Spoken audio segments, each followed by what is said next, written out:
Extra Point Podcast from Arizona's family. Well, a live in-studio guest here on the Extra Point Podcast. It was a bit shocking last night when the Phoenix Suns went down to a team from Australia, the 36ers.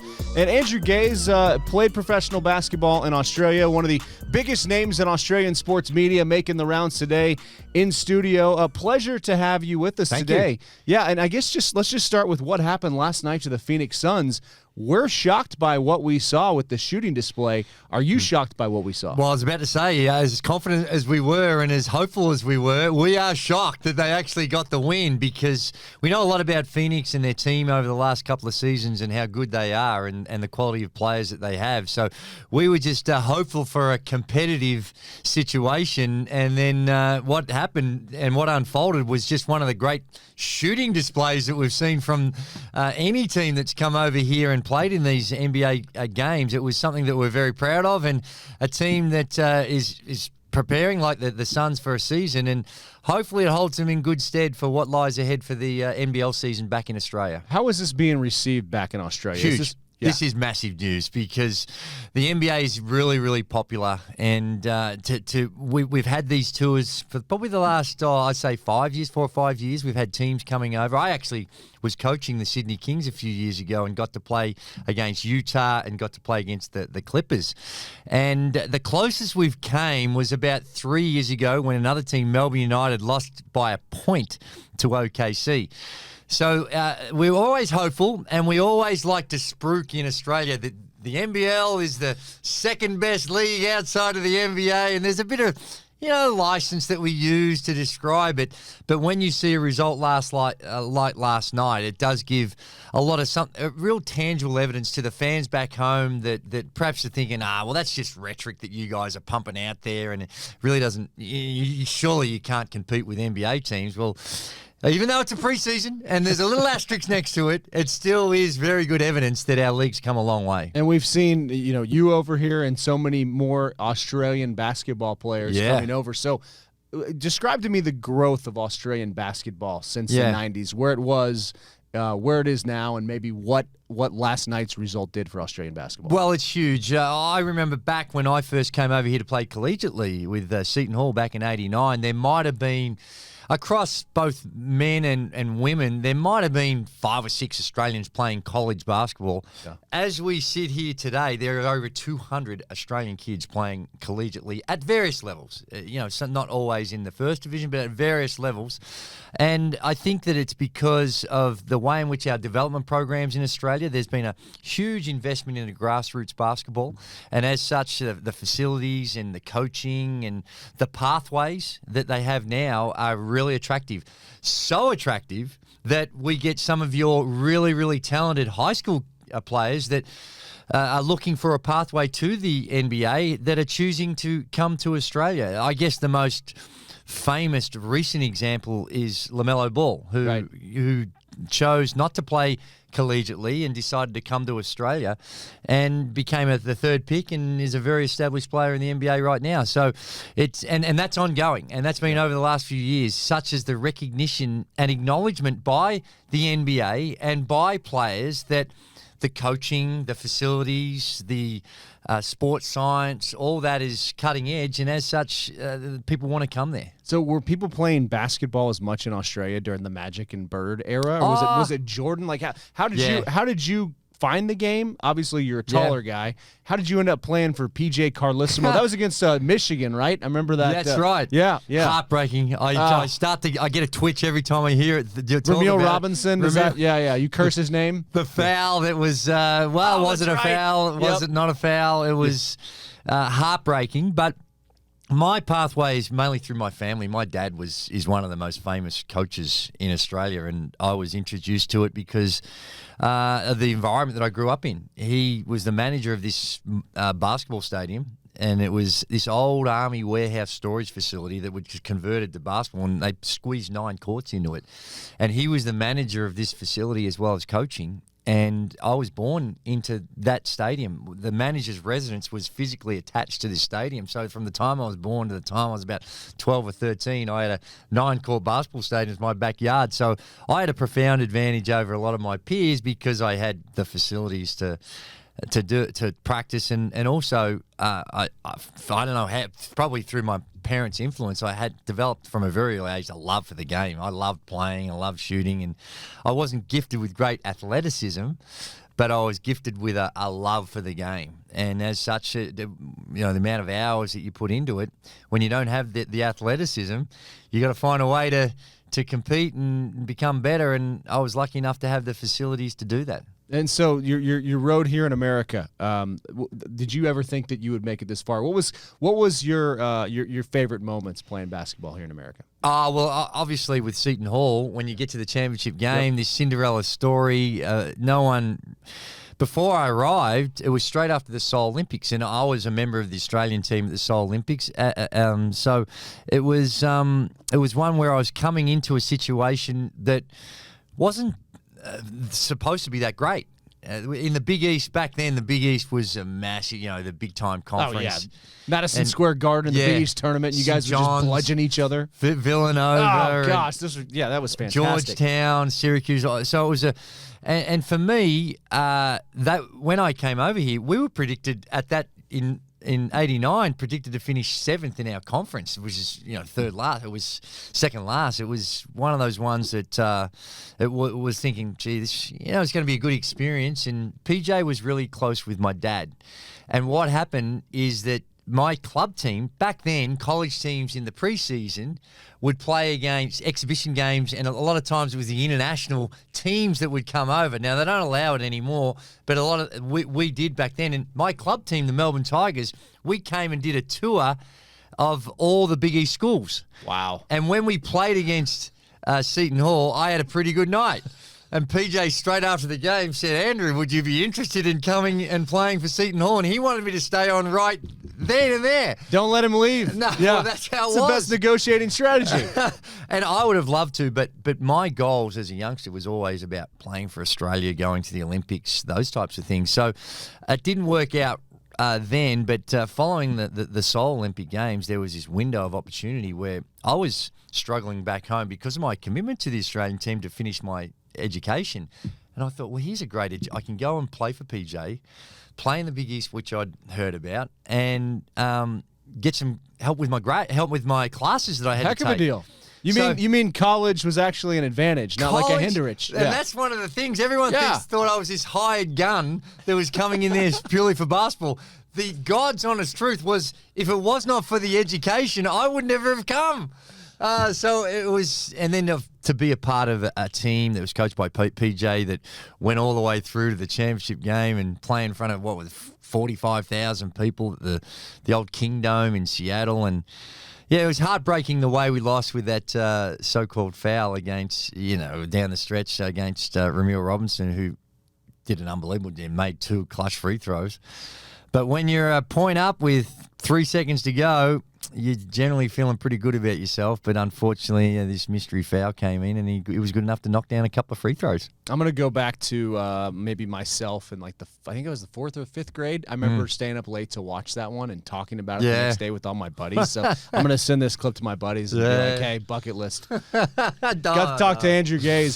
So American basketball. So did you go back home and play on the Australian team, but you made it back over here and played for a while after that, right? Yeah, I had a couple of stints. I played with the Washington Bullets back then. Yeah. That's how old I am. Well, they were called the Bullets. Right, then, not you keep your jersey? Yes. You could probably sell that for, So, do they make that? Can you go to the MCI Center and, find that in the black market? A funny story, well, not so funny, is that, for me, it was the tail end of the season, and they asked me to come over there and finish out the season. I got to play with guys like Rex Chapman was on that team, Kenny Former Walker, son. and the Skywalker. Gitza, Georgie Murasan was on that team. Georgie. How tall is he in person? Tom Guglia. Yeah, he was a big boy. Yeah. And if you went somewhere with George Murasan, you everybody knew. There was no sneaking into a movie with him. Well, he's 7'7". That's why he wore number 77, I think. He was huge. But great guy. And I was only there for about a month, but that gave me an NBA experience that I treasured, because that was in 94. Back then there was not a lot of international players playing in the NBA, so it was something different and foreign. But what happened was, after I played, and I was on the way home. You go to LA, and I had to spend a night in LA, and the flight to Australia is always 11 o'clock at night. So I had to check out of the hotel at 11, put all my stuff in the car, and I was just driving around, and I went down to around Marina Del Rey and was just killing time. Went back to my car, and someone had broken into the car and taken all my luggage. Oh my goodness. So my Bullets jerseys, all the memorabilia from my time, all gone. Oh, well. So it was heartbreaking. Have you ever seen it out there for sale? No, but what I did, the club was really good. The Bullets, that they heard about the story, and they sent me over some stuff. So I've got some replica stuff, I guess you'd call it. It wasn't the actual stuff that I was what I was wearing, but it was an unpleasant experience, but overall it was fantastic. And then, of course, in 1999 I was on the roster with the San Antonio Spurs with the legendary Greg Popovich, and what a first ever championship with the Spurs. Now, if you look up most irrelevant player in the history of the NBA on a championship team, you'll see my smiling picture, because I was just, my role with the team was pretty minimal, but just to be there and have that experience and be around Pop and Tim Duncan and Sean Elliott, Steve Kerr, Will Perdue, they're just great guys, and just a incredibly privileged experience that I had to be able to share it with those guys, and of course your competitive instincts, you always want to play, but it was at the latter stages of my career when I actually had that opportunity, and just to be there and have that experience was something special. You mean they're going to pay me to be on the basketball team and not play, and I get a ring? This is the thing. I get to eat? I would have paid money to actually have that experience, and you get an insight into the NBA, and of course all the privileges that go along with it. One of the funny things that happened in that whole experience, where like you say, I'm making money to do this. So I'm just trying my hardest to be a practice player and help out. Maybe got in 20-odd games or something, so where I actually played in games. So I wasn't one of the prime guys. I remember, though, they have player bonuses at the end of the season, and when you get to the championship, the league actually provides some bonuses as well, and it's up to the team how you divvy up the money. And I remember Avery Johnson and David Robinson, our captains of our team, and they came in. It was a players-only meeting, and they said, we've got this money and we've got to decide how it's going to be divvied up. And I'm thinking, I'm completely irrelevant here. I'm not going to see any of this. And they said, we believe that we should just split it 15 ways. We'll just split this extra money 15 ways with everyone. Now, I swear, when they went to the vote, I almost dislocated my shoulder in saying, yes, I vote for this. What was the share? It was almost as much, like I was on the minimum back then, and it was a shortened season because it was a lockout season. Right. But to these guys, it was pocket money. To me, this is like, I can't believe it. You're going to give me how much for sitting on the sideline and clapping these guys and tapping them on the tush and saying, "Go Spurs"? This was just and like I said, I support this. Yes, this is great. Sign me up. That's right. So it was, it was a fun time, but I think it was also indicative of veteran team with superstars that knew the roles. Egos weren't. Yeah, you got to have an ego to be a superstar, but very team driven. Obviously, Pop had a strong influence on all that, but I think it was indicative of how there was certain elements of it that was very egalitarian. It was, we're all in this together. Yeah, you know you're not playing too much, but we value what you do, and this was a way in which they could demonstrate that in a really tangible way. And it was, I think, one of the reasons, that type of attitude is one of the reasons the team and that era of the Spurs was so successful. What did you take from Pop and maybe even like Steve Kerr and Avery Johnson, other guys that have been head coaches as you went into coaching?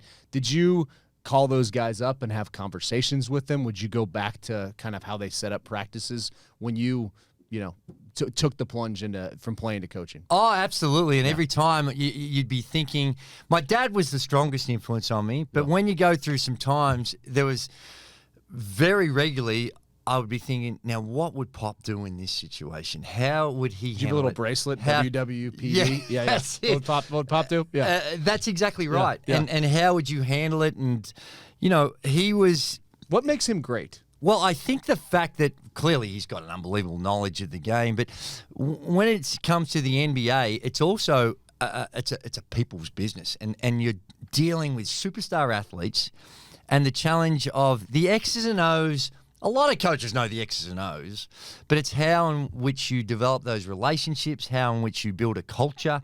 Those things were very, very strongly driven by Pop, and how you get someone like me or others that really sometimes it's a challenge, how you make them feel valuable, how you keep tabs and hold people accountable. He held superstars accountable that even sometimes I was going there coming from a situation where I'd played a lot of basketball and played in Europe, and seen a lot of this, and understanding how when you got superstars in the team that we are not all equal. And you sometimes, we should say some are more equal than others. And with David and Tim, Pop held them accountable as much as he would the 13th, 14th, and 15th guy. He was very direct with his feedback. And not all players are built that way. And clearly he had this sense of being able to understand how he could push people's buttons and get them to play to their best, but still be very clear and forthright in his feedback, which sometimes was confrontation. No, maybe not confrontation, but it was direct. And there were times I'm like, crikey, here's David Robinson and Tim Duncan. And we started that season not well. And there was talk of whether Pop was actually going to be able to see the season out. Now, fortunately, we turned it around. When I say we, those that actually played a lot, turned it around. And there wasn't like one shot you hit that got it going. You didn't have like a little shimmy, little Steph Curry shimmy, a hard foul. I can probably remember every basket I made in that, and none of them were of great significance. But it was one that I learned a lot. And like I said, overwhelmingly, it was just an absolute privilege and an honor to have that experience. Did he ever have you go in and deliver a hard foul? Like, what's the one, statement piece that you have? Like, did you have to go body up Charles Oakley or anything like that? No. Go get thrown out. No. And I think that like you're talking about Pop and him being able to identify what's their best asset and what role they can play the best. That wasn't me. That was not me, and I think he recognised that. That maybe if there was a time we might needed to make a perimeter, a shot or that type of thing, that maybe that might have been the calling. But no, I was never one of those guys that would put the fear in any sort of opponent. As you were one of the first Australian guys to come over here, and now you're seeing NBA rosters populated by quite a few guys, and we have one right here in Phoenix. And you do. Monty Williams has his work cut out for him after getting his team back. I mean, I'm sure that got their attention last night, losing to the 36ers. But and every guy's different, but what sort of influence, how do you feel like an Australian basketball player and the kind of flood of them over here will influence teams? What's kind of the characteristics of an Australian basketball player? I think because of our systems in Australia, and I think culturally, what we are is we're tough. We're really, really tough, and we play a very physical brand of basketball. And kids grow up in Australia not only playing basketball, but the vast majority of them also play Australian rules football. Now, I don't know if you've seen Australian rules football. Lorraine has. Lorraine is an avid football fan, and it's very, very physical. In my judgment, it's probably the toughest game in the world to play because the aerobic conditioning you need to play it, and the physical nature of the tackling, the no pads, and the kicking, the skills that are required. It is a very, very tough game. And culturally, from the time when you're playing when you're 10 or 11, there is this really intense type teaching where you get a hit, you get up, you got to get up. Now, that's actually causing problems these days with head injuries and other things. It's like you're not really playing if you don't get up and play through it. But that was when a lot of these guys were coming through, was some of the attitude that they had to have that's instilled in you when you're playing these sports. So when you come over here, they're really resilient, and there is this team ethos, which is a little different, I think, than what you see, particularly in the NBA. With the NBA has become very individualized. Yeah. Even since I mean, that was different with the Spurs, but it wasn't. No, that's right. Everybody, it seems like, is Michael Jordan now, right? Is that a good way to put it? Well, everyone's trying to be. Yeah. No one can be. But Did you regard Jordan, by the way? No, I did not, unfortunately, and I would have loved to have that experience. But that's what it's all about these days, and the way it's marketed, the way it's presented, the way the power base is. It's the players, and it's very individual. That is not the case in all sports in general in Australia.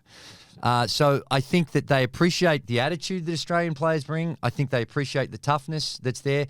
You guys actually had a couple of years ago a guy, Aaron Baines. Oh, yes. Now, I think he's the one who kind of helped set this into motion. He's one of the first guys the Suns got as they started their climb, and we were super sad to see him go. Yeah, well, fortunately, he's had some problems, some injury problems. He's back playing now in Australia. So it's a good news story in that he's doing really well after having some challenges. And then I guess that the more profound or example of it that you would have seen more recently was with Matthew Dellavedova when he was with Cleveland playing alongside LeBron, where a lot of what he was doing, people in the States, it's dirty, it's dirty. He wasn't. I don't think he was dirty in any way, shape, or form. Played hard, yeah. Just played. LeBron seemed to love him. Super hard. And I think that you look at Patty Mills and what he's been able to do, Joe Ingles. Now, they do it in different ways, but the attitude to the game is very similar with the Australians, and it seems like the Americans, it provides them with something different.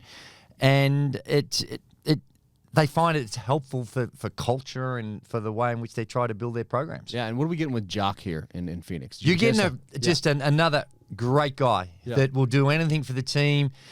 His pathway to the NBA has been a little bit more difficult than others. He wasn't this prodigy. He had a great career at St. Mary's and did really well, but undrafted, took the European route, came back and played in the NBL, and was following a championship season with the NBL, playing with Melbourne United, that he got the opportunity with the Spurs. Played with our national team that won a bronze medal in Tokyo. And that exposure, and obviously with Pop, and there's an assistant coach, Matty Nielsen, with the Spurs, that gave him his opportunity with the Spurs. And he's a big guy, he's a stretch guy, incredibly mobile up and down the floor. He's a better athlete than a lot of people think, and he'll sacrifice his body. Like, he's one that you can send him out there on a mission to be physical, and you look at him, he may not seem like it, but he's got that in him. He is a great teammate. Check the ego at the door, happy to get down and get dirty, but can shoot it. And as a big these days in the modern game of the NBA, a guy that can stretch the floor, a big that can stretch the floor, and in this team with the players that you got around him, I think he's going to get to play. I think he's going to have a big role in the team. Now, do you bring your own snacks to every interview, by the way? Well, only because we believe in Australia, we do some things really, really well. Yeah. And we punch above our weight. Like boomerangs? Boomerangs are great. Fosters? I'm not a big drinker, but Foster's, it's funny, Foster's, not in Australia, we don't really drink Foster's. But it's Australian cans. I had one once. I was like, I can't finish this. Yeah, it's not so much the Foster's. I'm the wrong guy to talk about beer. Yeah. But we make great beer. And we don't mind consuming beer as well in Australia. In general, we have a sip every now and again. Yeah. But what we do is, whether it's manufacturing, whether it's basketball, whether it's treats. Now, the Tim Tam is something. I'll give you a taste of the Tim Tam to start off with, because there's very few things in life I can guarantee. Yeah. I can absolutely guarantee, once you have this, you'll be online trying to buy Tim Tams from Australia, because this is Australian made and manufactured, if you don't mind. Yeah. Okay, so it's tuck into a Tim Tam. Murray River salted caramel. That's right. Okay, it's irresistible. It's real chocolate. No, it is delightful. It is. I mean, the taste buds will be dancing around when they're dancing. Isn't that beautiful? Yeah. And the other one this is won't have. Can Lorraine have one over here too? Lorraine, it'd be rude if she didn't, honestly. But Lorraine's been to Australia and she's had Tim Tams before. Yeah. Here. So Lorraine, tuck into there a you go. Tim Tam. It's an absolute delight. Good. I don't know if we have a camera on Lorraine. We're gonna have to. That's all right. Yeah. The thing about this is, it's confectionery, so in moderation, you got to make sure that you treat the food respectfully. Otherwise, it run won't some treat. gassers. Yeah. And the other one that I really want you to have a crack at. This is a little marshmallow jam type.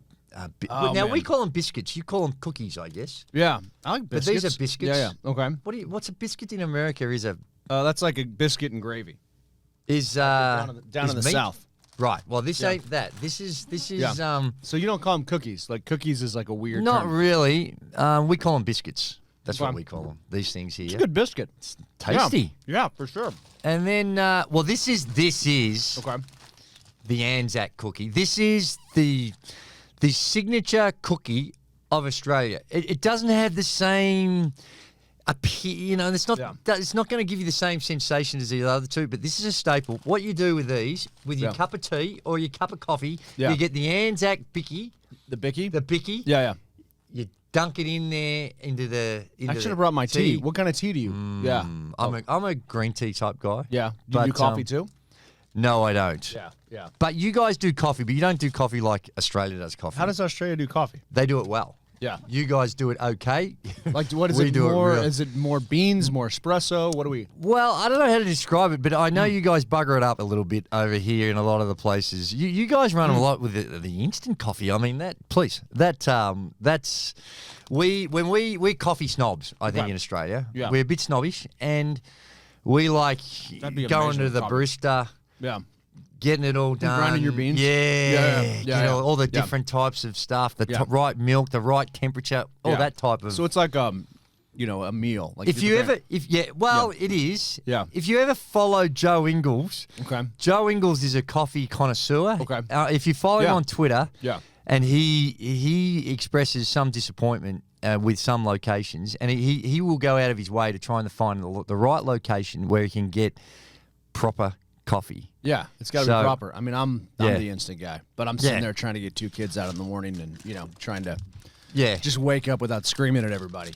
Right. Yeah. Well, it takes a little bit of effort. Yeah. The other one, I got two more here. Yeah. Is the other one is when it comes to, now we call this is licorice. You call what you would call in a sort of a generic way, you call it candy, we call them lollies.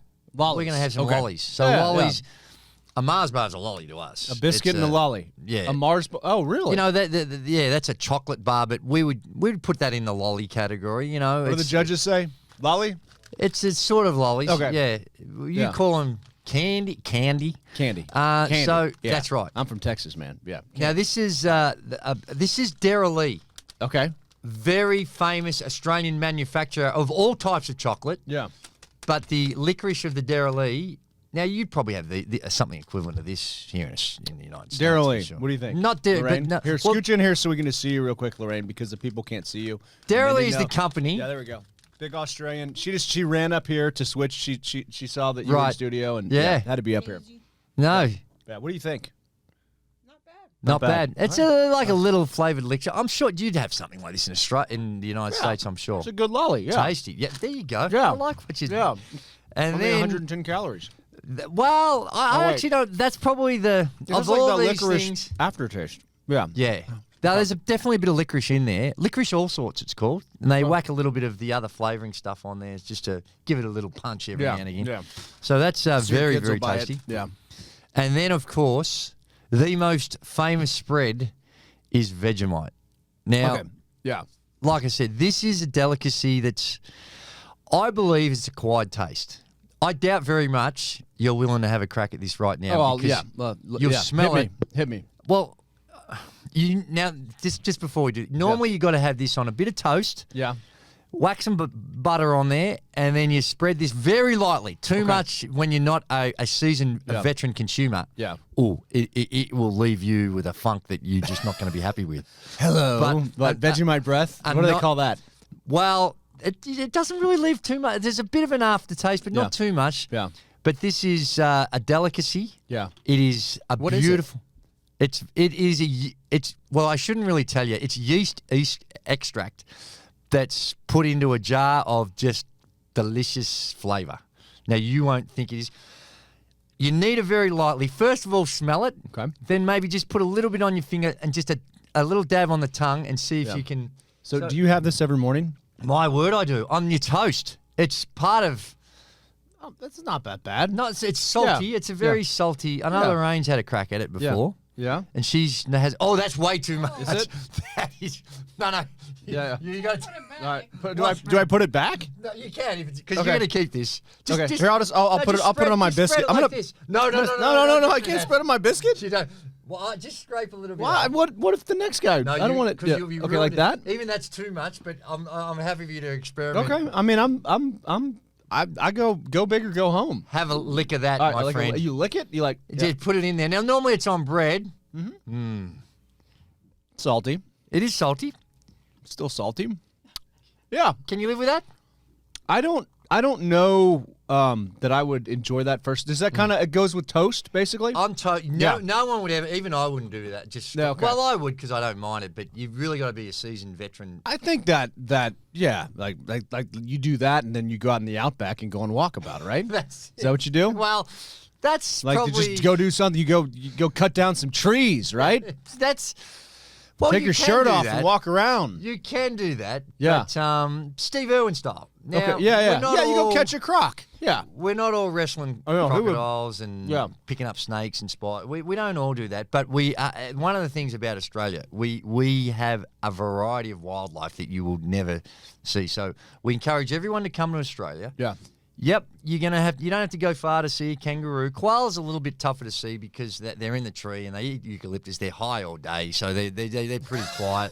They're just in the tree, not doing a whole lot. So eucalyptus, I had no idea. Well, for them they do. Is it like have a cannabis thing in it, or what is? I think is that the next big thing here, where there's gonna be eucalyptus on every corner? Or well, I don't know whether it has the same impact on us, but for them, it keeps them in a very comfortable state. Yeah, and they just chill.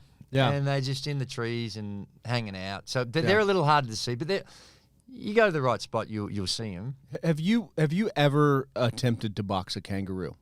I've had experience with these kangaroos, and you've got to be careful with them. The big reds, they can actually cause some problems. Yeah.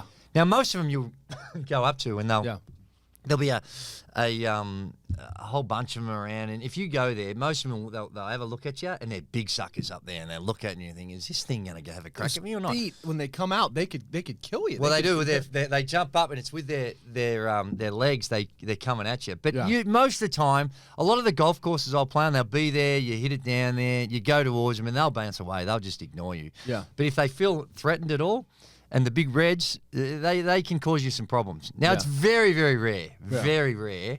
But you would have seen on social media from time to time, there's been a lot of well-publicised encounters with kangaroos. But it's very rare that you're going to get a situation where they're going to come and have a crack at you. Most of the time, they'll check you out and they'll move on. Yeah, that's you have a golf club in your hand, so what's the mess with a golfer? That's true. Yeah, that's true. But it never gets to that type of situation. But a lot of the Americans that we speak to who perhaps don't know a lot about Australia, they think you'll be walking down a main street in Sydney or Melbourne, and there's going to be kangaroos bouncing around everywhere. Yeah, you don't have to drive far.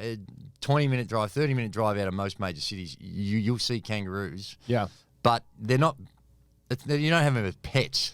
you don't, they're not in the backyard. You're not opening up a Foster's. No. What time do you watch the NBA, by the way? Or do you have to stay up late to watch the NBA? No, it's on about anywhere between 12 and 2 on the so West you have to cut out of work. Yeah. Yeah, and the popularity of the NBA in Australia is huge. I think outside of the United States, per capita, we have more subscribers to a league pass than any other country in the world. Wow. It is China?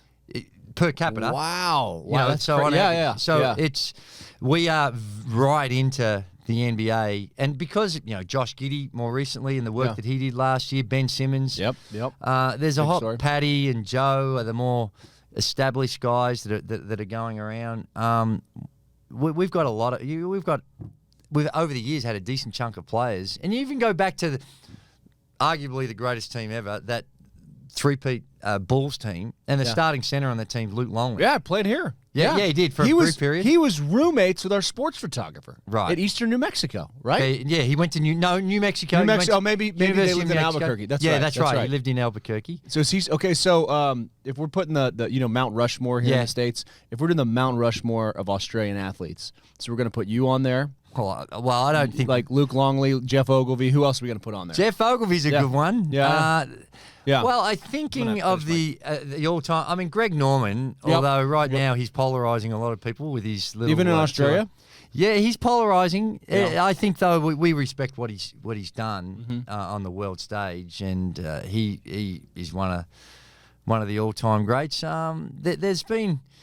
With your sports, with the NFL being, we haven't really. We had a lot of kickers. Yes, yeah. We've talked to a lot. Yeah, they've come through here. And then Darren Bennett, I think, was one that comes to mind that was the sort of the pioneer in the NFL. And we've had a lot of kickers that have come over and done really well. All right. And, punters, you call them punters. Right, right. It's kicking, punting, same deal. Except kicking, you go through the uprights, and punting, you're kicking it to the other team. Right. And that comes from our game. It seems like it was the same game at some point, and we just decided to put on more equipment. Well, we actually, ours is a continuous game. We don't throw. We're not allowed to throw it. The forward pass that changed everything. Yeah. But the more similar game that is really popular in Australia as well is rugby league. Yeah, and that's one where you don't kick it as much. You're throwing it. You got to pass backwards. Yeah, go figure. Did you ever play? I mean, I'd imagine you were a big target, so you were probably just getting dudes were just flying. I played Australian rules football. Yeah, how were you? Only at school. Yeah. Well, I always wanted to play. I wanted to kick goals. I always wanted to play up forward, but I wasn't a straight kick, so they always used to put me in the back line. And I played a bit in the ruck, and that's when two guys. Where's the ruck? The ruck is when they throw it up. Yeah. They bounce it and they throw it up, and two big guys go to tap it to your teammate. Yeah.